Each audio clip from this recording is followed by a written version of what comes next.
Hello বন্ধুরা, আমি দাঁড়িয়ে আছি মালয়েশিয়ার পাহাং ডিস্ট্রিক্টের জেরান্ত থানা দামাক গ্রাম পাহাড়ি অঞ্চলে। এটা হচ্ছে আমি যে জায়গাতে দাঁড়িয়ে আছি সেটা হচ্ছে সেনার্গি বায়োগ্যাস প্ল্যান্ট। আমার পিছনে দেখতে পাচ্ছেন এটা হচ্ছে বায়োগ্যাস প্ল্যান্ট। এখানে বায়োগ্যাস প্ল্যান্ট, এখান থেকে বায়োগ্যাসের সাহায্যে এখান থেকে বিদ্যুৎ উৎপন্ন হয় 5.5 মেগাওয়াটের।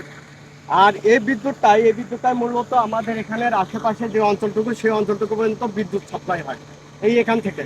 এটা নতুনই তৈরি হয়েছে, আজকে বছর তিনেক হলে হয়েছে। আমাদের কোম্পানির যত পচা দূষিত পানি আবর্জনা, সেই সব পানি আবর্জনা দূষিত পদার্থ থেকেই এই বিদ্যুৎটা উৎপন্ন হচ্ছে।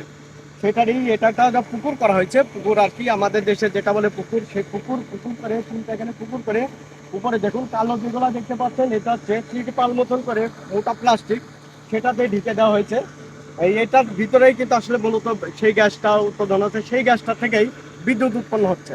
যাই হোক, ভিডিওটা কেমন লাগলো জানাবেন। যদি প্রথম দেখে থাকেন অবশ্যই লাইক কমেন্ট শেয়ার করে জানাবেন। ধন্যবাদ, সবাইকে ভালো থাকবেন।